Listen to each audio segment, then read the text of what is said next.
Joins us. I'm excited to be able to provide you with a BNAR update. Things are busy at the association, and our staff continues to do a great job serving the membership as we look forward to the day when normal returns. As Realtors, we're renewing our focus on fair housing and working effectively with diverse populations. A great way to do this is to participate in the Fair Housing Challenge that we launched earlier this month. Extending NAR President Charlie Opler's Fair Housing Challenge, Stand Up for Racial Equity, here into Western New York. I'm proud to say that many members have stepped up and committed to completing the challenge before Fair Housing Month in April. So fantastic. Thank you everyone who's doing that.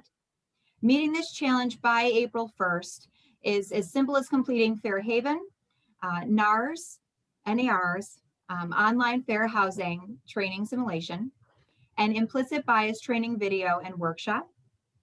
I also encourage you to complete the At Home with Diversity course when it's offered by BNAR on April 6th and April 7th. This will be a two-part class, and attendance is required on both dates to receive credit. Stay tuned for more details on this opportunity.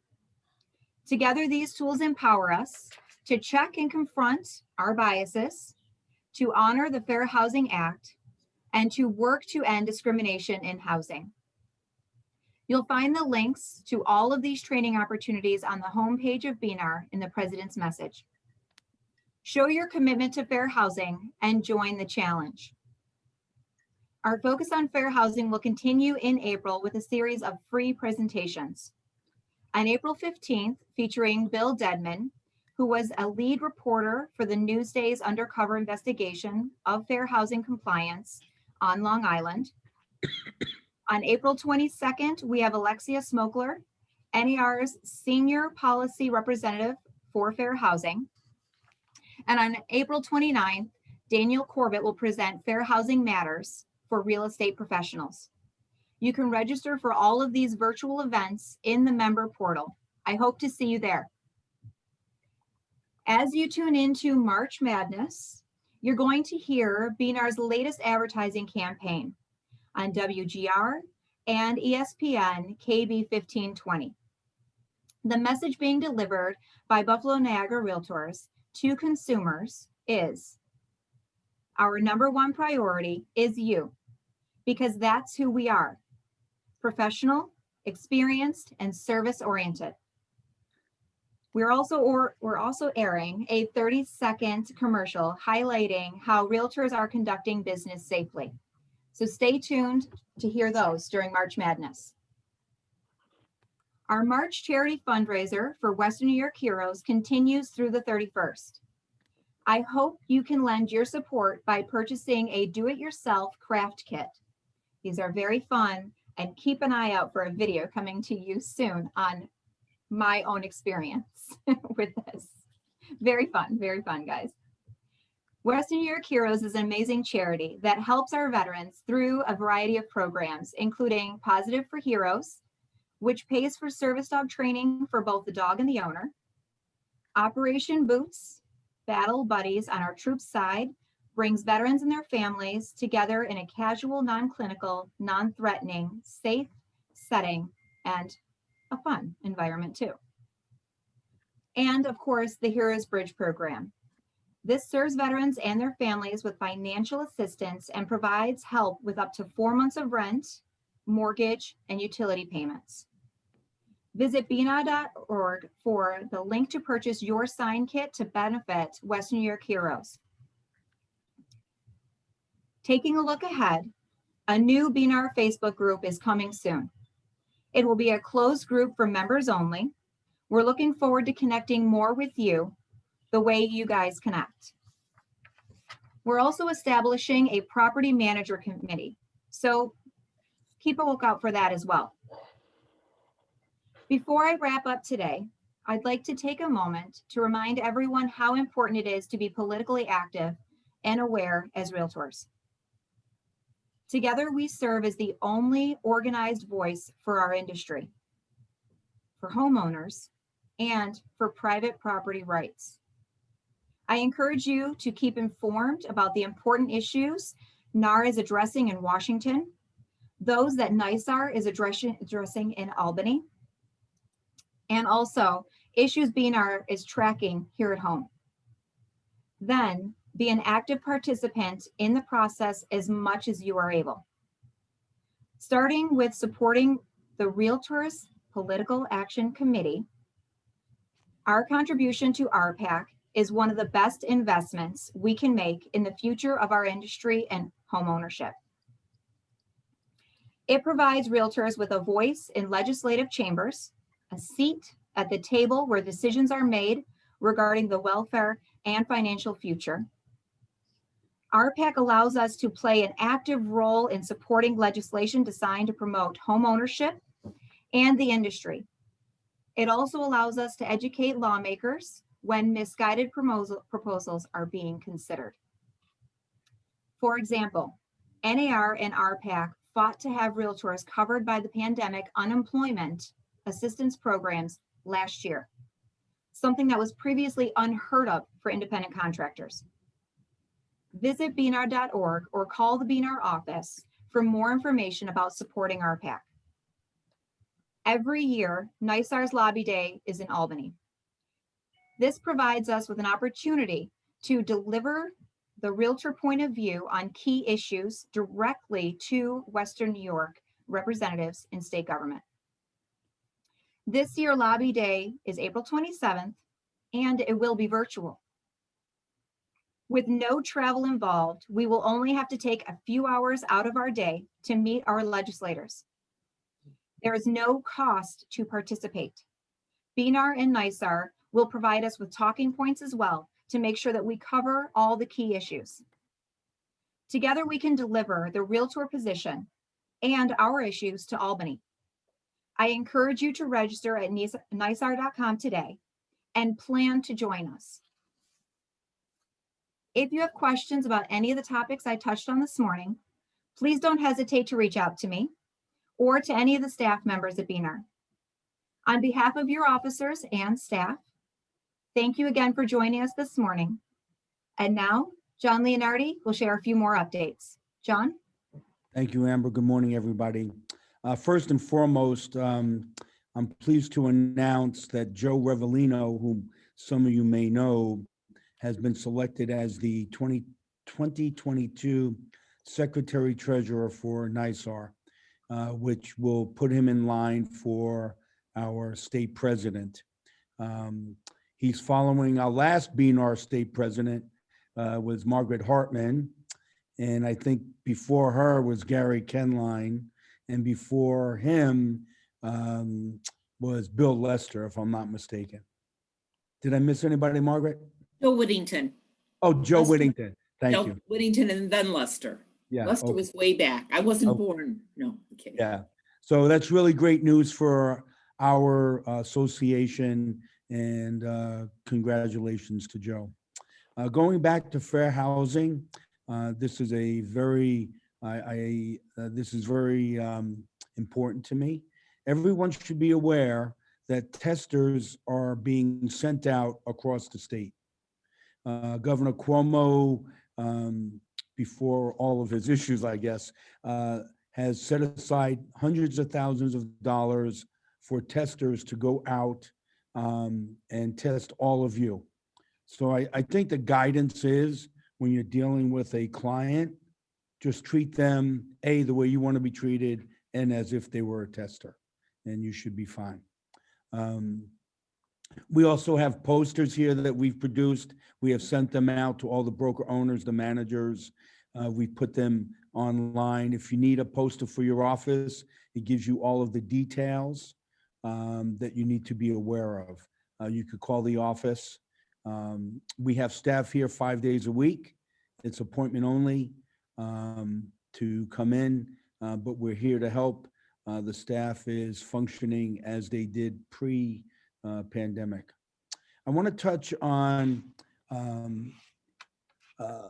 there's been a lot of chatter on social media, and a lot of it incorrect, regarding Zillow Group buying Showing Time. That deal is not finished, but it will most likely close. It is not Zillow Homes. Showing Time is a product under the MLS, which is Reese. A lot of people get that confused, thinking it's the BNAR, and there's been a lot of negative and inaccurate comments on social media. I want to just let everyone know that the managers for Reese had a meeting 3 weeks ago, and some of them aren't here. And we actually had the COO of Showing Time, who is a personal friend of mine. I've known him for 15 plus years. He's an Annapolis grad and probably has the highest standards of any vendor in the industry. Our data, your data, is protected. We have a contract with Showing Time. A lot of people don't understand that, and it's unfortunate. The managers are well aware of what's happening in the industry. Me and my staff, Annette, Danielle, are very well aware, Pete Semino, of what's happening in the industry. We are looking at other possibilities for a showing service, but at this time, we have a contract, and we have to honor the contract, as is Showing Time and Zillow. So I just want to make sure everyone is just at ease, and just know that your data is in a secure, it's firewalled, so no one can get at it. I don't know how to put it any other way other than to say, me and my team are on this. We wouldn't let anything go astray with your data. Can you imagine Zillow scraping data from a company they just bought? They're under the scrutiny of the Department of Justice and the Federal Trade Commission. They're a publicly traded company. Believe me, they're not that foolish to do that. There's not that much data in the Showing Time that would give them an edge. Yes, Zillow Homes is a broker in IMLS. They're a member of the association. They don't have any more of an advantage than any other broker or agent that's in this room right now. So again, please, if you have any questions, me, my staff, we're here to answer all of your concerns. It just gets really frustrating for us over the last year when people go on social media and they make false statements. And that's why we're creating our own Facebook private group to put out all the accurate and up-to-date information. You could put any questions you want in the chat, and we'll capture those. And if we don't get a chance to, we got 12 minutes before Dr. Yoon comes in. I can answer any of those questions right now. We do have a question from the Bishop team. Kristen, thank you for asking. Thank you for addressing the Zillow concerns, but why would Zillow buy Showing Time if they didn't want the data? So big companies spend a lot of money to make money. So as an example, when they paid $500 million for Showing Time, their market cap went up $3 billion the next day. They're looking for ROI, return on their investment. They're also looking to have more involvement in the real estate world. I mean, they are the big behemoth and they have a lot of money. But again, it's really no different than co-star Andrew Lawrence. And I don't know if anybody here does works with co-star. They're a big commercial data. They're worth probably 30-something billion dollars, their cap. They just, they're in the throes of purchasing CoreLogic. They just purchased HomeSnap. Again, these companies do this because they have shareholders. And when they purchased, again, when Zillow purchased or announced that they were purchasing Showing Time, their market cap, their stock jumped, and they're $3 billion. So that's why they do it, Kristen. Any other questions? Nothing in the chat at this moment. Okay. Again, the staff is here 8:30 to 4:30 every day. You can make appointments. We actually have had some staff go to people's houses to help them and get their systems up and going. We are here to make sure we don't skip a beat and that you continue to do your job in listing and selling properties. There's anything in the chat, Pete? Yeah, follow up to Kristen's comment or question. I know this meeting is not meant to be a Zillow discussion, and how do we as a community in Western New York real estate agents from how do we protect against a powerhouse like Zillow? John, Well- it's Margaret. Can I say something here? Yeah. And I appreciate where Kristen is coming and many of our members. And of course, when I'm teaching, I was getting questions on this too. We need to be very mindful that this isn't a discussion for competitors. And right now we are all sitting here as competitors and we're not afraid of each other out in the marketplace. And we shouldn't be afraid of anyone else who's coming into our marketplace. There'll always be competitors that come and go. We've certainly seen that, but we can't have this discussion. But I plead with you. I plead with you to stay off of social media with any of your comments about a competitor. And John can concur. It's an antitrust violation and you can't. And you'll also be in violation of Article 15 with any company you mention in social media. So please, just be very, very careful. Keep your thoughts to yourself. Go to the right sources. Have a conversation with John one-on-one. He's available to you. But this is not the forum, but nor is social media the forum. You are going to end up losing your license and you are going to end up not being a competitor because you won't be around. And it will cost you a fine of not a slap on a hand. If you get an antitrust violation, it will break you. It will break you. So just take it back, breathe. We've had competitors come, competitors go, do what you do good.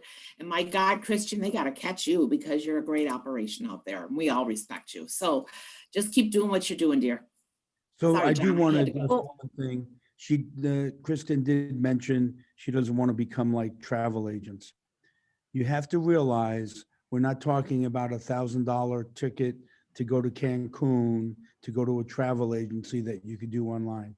We're talking about an individual or a family or a couple's highest, most expensive investment they're going to make. Yes, there are some companies that do online. They call them iBuyers. It's about 6% of the entire market. Buyers and sellers will always need a realtor. Your value proposition is greater than you think it is. You have to continue to remember that not only are you going to get a listing, you're building communities, you live and work where you do business, right? They're not going to be able to just go online, oh, I like this house and buy it. It's not going to happen. It will never happen. There are about 160 steps in New York State to buy a property. And you know who controls most of that? All of you. So to think that the Zillow or Trulia or CoStar is going to diminish your roles is totally erroneous. Again, your value proposition is much greater than you think. So I don't know what else to say. If John, you I just want to jump in here. I want to say to everybody, I want you to have confidence in who you are as a professional in this industry. And many of you do have a vast variety of experience that any person that's coming into this business that does become your newest competitor has to catch up on. So absolutely continue to do what makes you the success that you already are. But in that same sense, make sure that you're educating yourself on the newest technologies, the newest ways to do things. I mean, the escalation clause, like all of those new strategies that are out there, because that's where you provide your value. Those connections, the connection to the communities, all of that kind of stuff. Just make sure that you are staying top of mind, you're staying in front of them, and you're providing those personal touches, because that's what others can't replace. You can't be replaced. I do want to go back to the fair housing real quick, not to get off the subject. The Senate passed 11 laws regarding fair housing in New York State. It has gone to the Assembly. We have various copies of those. Not sure what the final version will be. As soon as we get those, we will definitely have an education series because it's going to require a lot of documentation from what we've seen.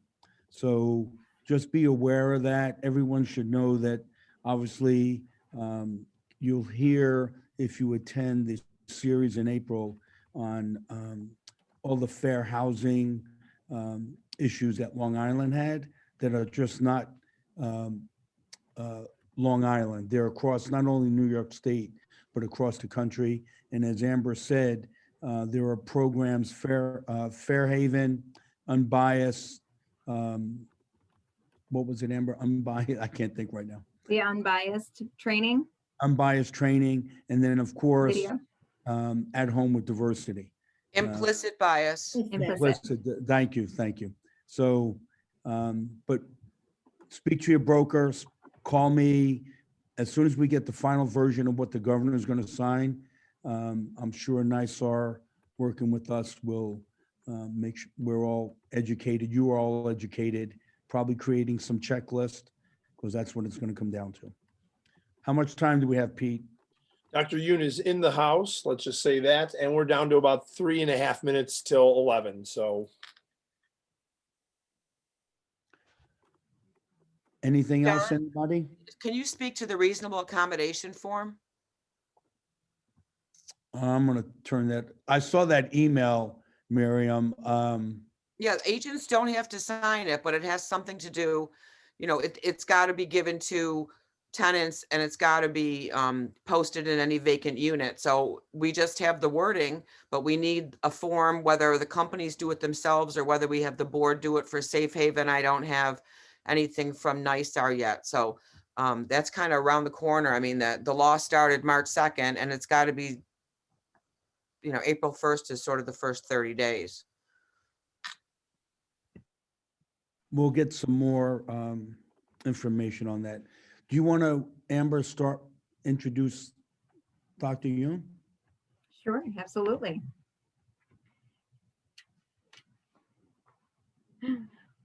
I can't see Lawrence. Hi, Lawrence, welcome today. For everybody, Lawrence Yoon, National Association of Realtors, Chief Economist and Senior Vice President of Research. Lawrence Yoon is the Chief Economist and Senior Vice President of Research at the National Association of Realtors. He oversees and is responsible for a wide range of research activity for the association, including NAR's existing home sales statistics, affordability index, and home buyers and sellers profile report. He regularly provides commentary on real estate market trends for its 1.4 million realtors. Dr. Yoon creates NAR's forecast and participates in many economic forecasting panels. Among them, the Blue Chip Council, the Wall Street Journal Forecasting Survey, and he appears regularly on financial news outlets and is a frequent speaker at real estate conferences throughout the United States. He has testified before Congress. He also participates in the Industrial Economics discussion group at the Joint Center for Housing Studies at Harvard University. He has appeared as a guest on C-SPAN's Washington Journal. Dr. Yoon received his undergraduate degree from Purdue University and earned his PhD from the University of Maryland at College Park. Welcome, Dr. Yoon.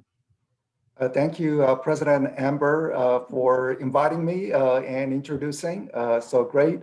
I always admire the local association presidents because, you know, they provide information linked to, you know, like John, who is the association executive CEO, and then the information gets transmitted over to NAR about some various issues.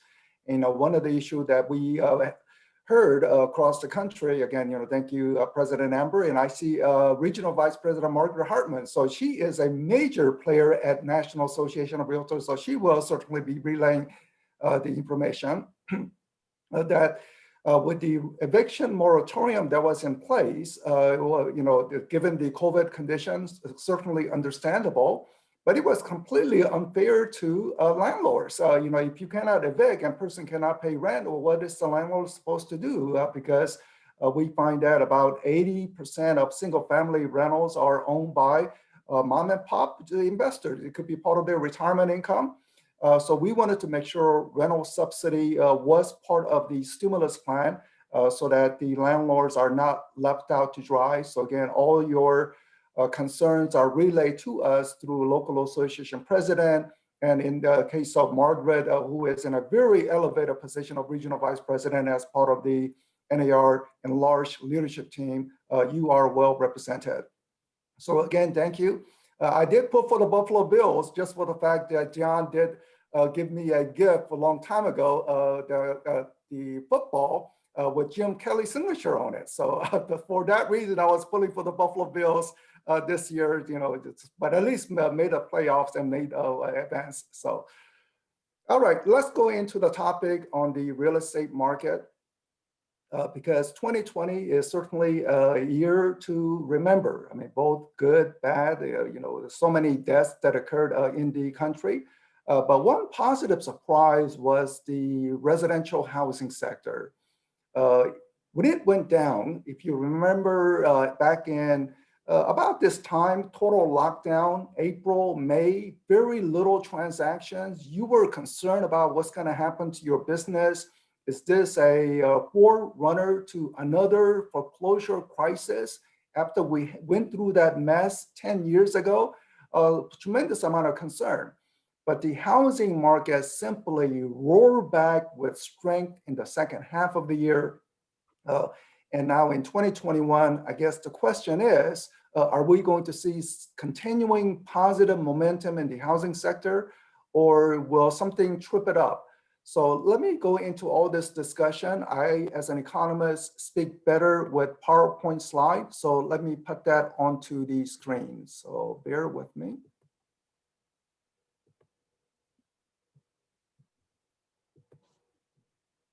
Okay, let me go to the front slide first. All right. All right, let me first start from the national job market condition over the past 20 years to give you some perspective. So from year 2000, there was some degree of job creation around 2005-06 period. But in hindsight, we know those were artificial job creations led by those funny mortgages, subprime lending that overstretched people's budget. And then when adjustable rate mortgages began to reset at higher rates, people could not afford. I mean, the mortgage industry even gave mortgages without even checking income. So it was inevitable that it was going to collapse, and it did collapse, it imploded. We had the foreclosure crisis and job losses. But from the low point in 2010, America experienced the longest economic expansion ever, 10 straight years of consistent job creation. You can say President Obama, President Trump, 10 straight years of amazing feat, such that in New York City, Wall Street firm Goldman Sachs came out with a report early 2020, last year, early 2020. US economy never been so strong, momentum continuing to carry. Nothing can derail the US economy in a presidential election year. So that was the research report coming out of Goldman Sachs. And what do you know? We encountered the complete unexpected, everything flipped upside down. And in a single month of April, we lost 10 years of progress, 10 years of job gain undone in a single month in April during the lockdown. As the economy reopened, you see some job creation coming around, but we are only halfway there. We need another 9 million jobs to get us back up to normal. If we look at it a little differently, more recent data, same story, April, massive job losses. Then some job creation, combination of reopening the economy and the first stimulus bill. If you remember the $1,200 check, along with small business loans, which you do not have to repay if you meet certain criteria, the unemployment insurance benefits enhanced so that provide some income support. So you did create some jobs. Then things were fizzling out by year end, which is the reason why President Trump signed into law another stimulus. And many of you already have seen $600 into your checking account. Then President Biden said that is insufficient. We really need to restart the economy. So he raised the another stimulus, third stimulus, and I think $1,400 to most Americans, and hence trying to lift the economy because things were beginning to fizzle out. The second half of the year looks good for the simple reason that medical experts believe half of Americans will be vaccinated. I know one family member of mine who said, no, I'm not going to get vaccine, and it's their choice. But medical experts believe about half of Americans will get vaccinated by middle of the summer, another quarter by autumn, at that point, we are in a herd immunity, which means that back to normal indoor dining, traveling, and able to watch Buffalo Bills in person in stadium full of crowd at that point. So the second half of the economy looks good. How do we get to that point in the first half? And the stimulus measure is trying to provide some level of support for that. If we look at the Buffalo, Niagara region, the job market looks a little different compared to the US. Let me go back to the US just so that you can compare. So US, year 2000, see the red line, then 2010 after the foreclosure crisis, again, red line, and the lockdown. So every time it's hitting the red line and then trying to bounce back up. But in Buffalo, the job creation have been very minimal, which is the reason why you see many times, whether it's senators from New York State or the governor, always think, how do we help out the upstate? Because New York City area appears to be doing relatively fine, but the upstate is struggling, more manufacturing base, and we know the manufacturing industry has been facing challenges. But essentially no job growth while rest of the economy rest of the country was creating jobs. And then during the lockdown, look how far down you go, way below the red line, meaning well below the year 2000 level. But now trying to come back up to the red line part, but just showing sort of more difficult job market condition in the Buffalo, Niagara region compared to rest of the country. If we look at all 50 states, interesting dynamic shows up. You obviously see the New York State, which is down 10.8%, one of the heavy job losses over the past 12 months. Or you can say during the pandemic, which state suffered the most? New York, Nevada, because they don't have tourism in Las Vegas, and Hawaii. So Hawaii and Nevada, they are tourist dependent. You can say New York City to some degree, and certainly Niagara Falls there's some tourist exposure, but it's also related to governor's policy. Because if you look at the southern states, generally they have job declines that is more minimal, while northern states, the job declines tends to be heavier, whether Michigan, Pennsylvania, New York, New Jersey, Vermont tends to be heavier. And it is these states where they had a stricter lockdown for a longer period. So Governor Cuomo certainly wanted to contain the virus, trying to contain the virus with more lockdown. And in the New York City, certainly high density living. So, one has to do a little extra in the New York City, but it had a more stricter lockdown imposed for all the state, all across the state. And hence the job performance has been one of the worst performing compared to many other states currently. So, but with the vaccine anticipation, maybe things can quickly turn around. But so far, New York is lagging behind most other countries, most other states. Now, one unique aspect of the current recession is the following. The left-hand column shows the economic activity known as GDP, total production in America. So it was down dramatically in the second quarter, fourth quarter, it was still down. But if you look at the right-hand column, personal income is actually higher.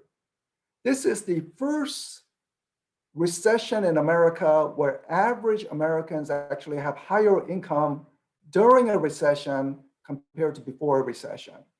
Now, we know some families who are lining up at food banks, worrying about their next housing payments. We know that. But nonetheless, on average, average Americans have more income during this recession compared to before recession. Even the unemployment check, it was enhanced. So someone working at a department store, working as a cashier, lost the job, and what do you know? Unemployment check is actually higher than the wages that we're receiving. So, great divergence. Food bank lines are long, but at the same time, average income is higher. What are people doing with this extra income? They are saving, not spending back into the economy. So the savings rate remain highly elevated, which also means that once we reach the herd immunity, all this savings could be unleashed back into the economy. Just consider even buying a clothes. As people are working from home, people are saying, why do I need new clothes?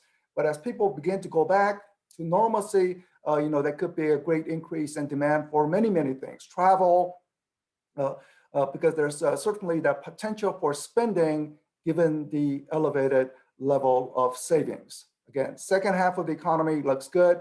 First half, the stimulus, let's hope that stimulus can provide some level of support. But people are saying the stimulus, with so much income, are we going to see any breakout in inflation once all this savings turns into spending? And so far, inflation is not a concern, but it could be, because Federal Reserve wants to keep the inflation under that red line, under 2%. It has been the Federal Reserve goal for many, many years. Except recently, they changed their goal. They're saying now that red line is no longer the limit. That would be the average. In other words, the Federal Reserve is willing to keep interest rate low for longer, even if inflation rate goes up to 3%. But they're saying, well, 3% combined with sort of no inflation in the prior years, well, that averages to about 2%. So in other words, they will tolerate higher inflation for a longer period. So that's one of the goals of the Federal Reserve.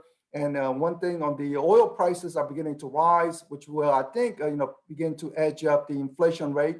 So we may soon touch the inflation rate of 2% sooner rather than later. One consequence of rising inflation or potential for rising inflation is the following. The mortgage rates are rising. The red line shows the 30-year fixed rate mortgage average. It was 2.7% in December, 2.7% in January. If your consumers got it, congratulate them, say, yeah, you got it at 2.7%. But for today's consumers, they will not see that anymore. They will see 3%, and by year end, maybe 3.3%. Why is the mortgage rate rising? Well, because the blue line is rising. So what is the blue line? Blue line is the 10-year Treasury yield. This is the interest rate the US government pays to borrow money. Fiscal stimulus is not a free lunch. It means larger budget deficit, higher national debt, maybe partly financed by printing of the money. So all this means is that as the government needs to borrow more money, they have to offer slightly higher interest rate, and the rising blue line will automatically begin to push up red line. I mentioned my forecast of 3.3% mortgage rate by year end. First, I'm going to be a little bit off. It will be decimal point either higher or lower. The general trend will be rising, but that's nothing to panic about. So for some consumers who got it at 2.7%, you congratulate them. But those people who would face 3.3%, as you step back and take a deep breath and you say, that's not bad at all, 3.3%. Now, 3.3% would be hurtful in places like Greenwich, Connecticut, or New York City area where home values are very expensive. But in Buffalo, Rochester, Syracuse, upstate New York, given the affordable home prices, changes in few decimal points in mortgage rate really do not impact their monthly payment all that much. So I would say the affordable regions of the country, rising interest rates should essentially be a non-impactful issue. Now for the housing market, dramatic U-turn. So it went down during the lockdown and you were very concerned, but once the economy reopened, what the consumers were looking at was record low mortgage rates and falling mortgage rates, constantly falling. And therefore consumers said it is too good to pass up. they enter the market and then some. Now, there is some semblance of, is this a housing market bubble that's going to lead to total failure, like the foreclosure crisis? Because, you know, the multiple offers, frenzy activity, and then you say, well, we don't have those subprime lending. And thank God, because subprime lending overstretched people's budget. Today, people have to meet those strict underwriting standards. So that's one difference. And the second difference is that 10 years ago, we had an oversupply, too many homes, and the foreclosures were adding to that supply. Today, you see the market, we are undersupply. So given the undersupply situation, home values are on firm ground. It's just right now, the sales are just booming. Perhaps we may begin to see some loss of momentum because of slight interest increase in interest rate, along with high home prices. So we may lose some of the steam, but so far the housing market has been quite exceptional. And interestingly, there's the $1 million home that is really moving. The $1 million home is thin market. It's not a large portion of the market, but say in Buffalo region, $30 million homes were sold, so say 30. Well, last year it was 60, essentially doubling. So many more $1 million home property being sold. And if you go down the price points, you find that increases are much smaller on lower price points and actually negative on the lower price points. So does this mean that there's no demand on the lower end? And as you know, there is strong demand at the lower end. There's simply not enough inventory. If there was more inventory, then the sales can pick up even higher amount on the lower price points. On the upper end, actually inventory levels are generally higher now compared to 1 year ago. So more choices and consumers are responding to more choices. So what is the prospect of getting more inventory? And I thought that single family housing starts, the blue bar, which was beginning to break out higher in the past couple of months, has gone down. So that's a disappointing in terms of the inventory prospect, because we need to build more homes to get more inventory. And I thought the blue bar, single family housing starts, looks to be breaking out before recent declines. But the builders are facing high material costs. Lumber prices very expensive. The other steel, aluminum that goes into making things becoming very expensive. So one way to help out the builders is possibly reducing tariffs or eliminating tariffs on Canadian lumber. Because sometimes we want to help our fellow American citizens, in terms of jobs and buying things in America. But also at the same time, if we import more products, it can help US economy. If we bring more Canadian lumber, it will make builders easier to build homes in Buffalo. That means more job creation in the Buffalo area. Furthermore, as Canadians make some money, they may want to buy a home in Buffalo, or they may want to buy a home in Florida. So reducing lumber tariffs on Canadian lumbers, I think will help at least the builders begin to build more homes. And certainly you would have more inventory to sell properties. Related to the multifamily apartment production, essentially no movement, either up or down, just moving sideways. But it was the single family where I got some excited as it was breaking higher before retreating in the past couple of months. The rental household, also for real estate investors, you wonder, is the rental demand dead because housing demand is so strong? So in the second and third quarter, the number of rental households fell. But this was simply due to the fact that many young adults simply went straight to their parents' basement during the pandemic.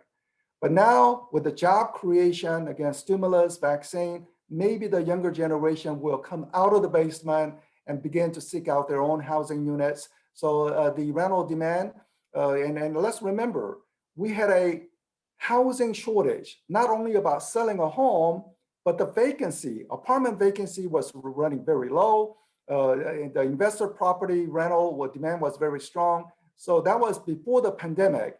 Now, as the economy normalized, maybe we will get to that situation again, where there's a low vacancy rates on rental properties. And likely path for home sales in 2021 is that in the first quarter, I think it will be up 20%. It's almost baked in based on the pending contracts I have already seen, some closing activity in the January data. So it's almost baked in that it's going to be up 20%. Second quarter, it will be up 50%. And you have to shake your head and say, no way possible. That's a crazy number. Until you remember the second quarter of last year, which was a lockdown. So this is comparing with the low figures of lockdown of second quarter last year. Third quarter, minimal gain. Fourth quarter, because of higher mortgage rates, little down. If you assume that this is a reasonable assumption, what you get for annual 2021 is home sales pop out at 15%. So this is a great backdrop for increased business opportunity, your annual income situation in 2021.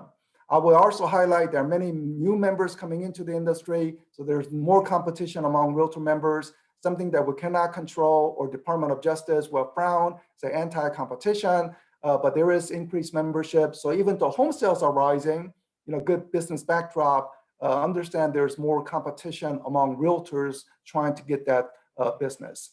Office sector, dramatically the different picture. Office leasing is just collapsing. Part reason is people who used to work in offices are now able to work from home.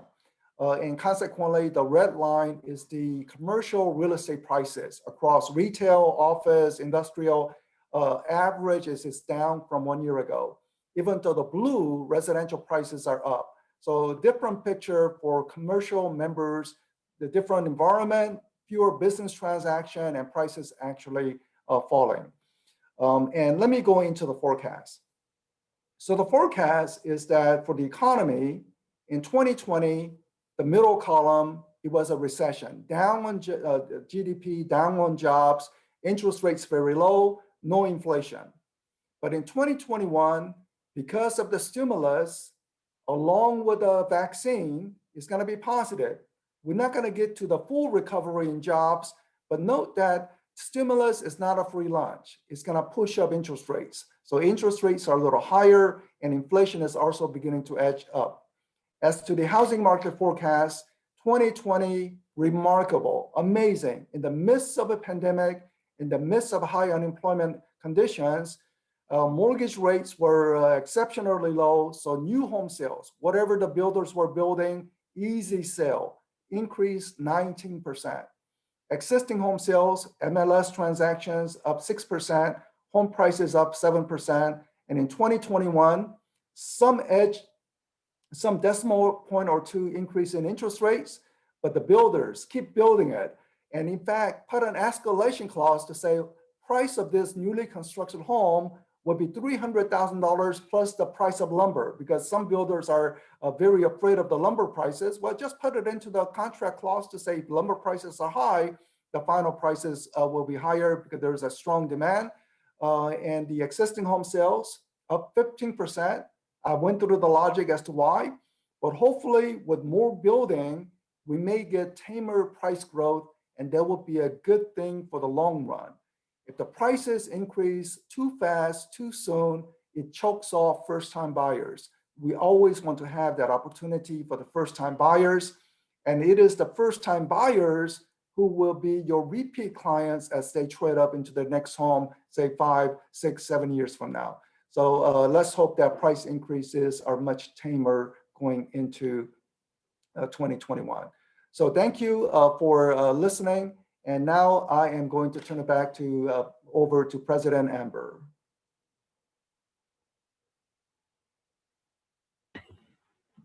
Thank you so much, Dr. Yoon. We really appreciate it. Would we be able to get a copy of your slide deck? Yes, so I will send that over. One thing that I forgot to mention is that given Buffalo's affordability, one trend that we are already seeing, which I think could accelerate, is we are seeing people moving away from high cost area like San Francisco, Los Angeles, into more affordable areas. It's because work from home flexibility is giving people, why am I so close to this expensive San Francisco? But given your closer proximity to New York City, you may begin to see more people who have office work location in Manhattan, but with work from home flexibility, they may decide to go to upstate. So I think that's added demand in your market at the expense of the New York City market. Excellent, thank you. I have a question before I ask everybody else if anyone else has questions. Do you see any impact on the housing market in the near future in foreclosures, or because people are not currently paying their mortgages, or even with the rental moratoriums? So regarding the rental moratorium, hopefully, the landlords are made whole from the rental subsidy. So the tenants should be able to file for those rental subsidy and able to pay the rent. If somehow the tenant is lazy and do not want to fill out the paper form knowing that they will not be evicted, landlord can file on their behalf to collect the rent. So please keep that in mind, but it's administered through New York State, so I'm not sure exact process involved there. But the mortgage forbearance, that's a very important, good question, is that there are about 2.5 million American homeowners currently in that program. So they're not paying mortgages. And it would not be a lump sum payment once that it comes due. It's just extension of the mortgage. So rather than 30-year mortgage, it's going to be 31-year mortgage or something like that based on that. So what's going to happen once that period ends, mortgage forbearance period ends? One possibility is, well, let's hope they find jobs so they can be made current. So that's one, stimulus along with the vaccines. Let's hope that's the case. The second possibility is that there's always a possibility that President Biden could extend it because he's very sympathetic of people not losing their home, so they may extend the period. But for those people who are at their end of the line and still unable to find job, but if those homes goes onto the market, I don't think it's going to lead to foreclosure crisis, just from the fact that demand is so strong. So there's housing demand, we're looking for inventory. And the second reason is because of the price increases, some of those people in mortgage forbearance, they will realize they can just do a normal home sales. It doesn't have to be a foreclosure sale given the price run up. So I see far less troubling aspect of say the impending foreclosure today versus 10 years ago. Great, thank you very much for that. I do see, John, you have your hand raised? Yes. Hey, Dr. Yoon, thank you again. Always great to have you. Given the massive amount of debt in New York State, on top of being the highest tax state, the long game seems like it's going to be possibly 8 to 10 years before we recover. Looking at the very high level, what kind of impact may that have on the housing market in New York State? One of the things that really surprised me when I was visiting Buffalo and had a meeting with John and other people as we were discussing the market condition, I was surprised at how many homeowners in the Buffalo region actually have higher property tax monthly payment compared to their mortgage payment. So the property tax rates are very, very high in the Buffalo region, and it's something for the state or the locality to determine what is the right amount. But that is almost, if I go to other regions of the country, you just don't hear that, where the property tax payments are actually higher than the mortgage payments. But that's the situation. And now the New York State will get some relief because the part of the stimulus package that was signed by President Biden recently include aid to the state and local government. So at least that's going to provide some level of temporary help. But for the long term, one has to make sure that whatever government obligation, whether it's a pension obligation, building the bridges, that match up with the tax revenue, because New York State has been spending more than what they were being collecting.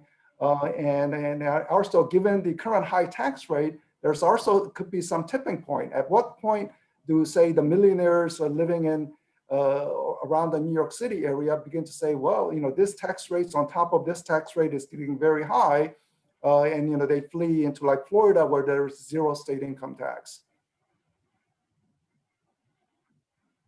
Thank you very much for that. Does anyone else have any other questions?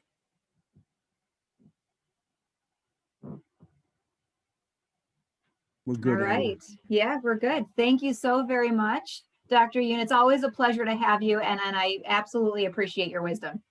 Great, thank you, and enjoy everyone the rest of the day. Thank you. Thank you. Bye. Thank you. Well, to everyone else, I just want to say thank you so much for attending today.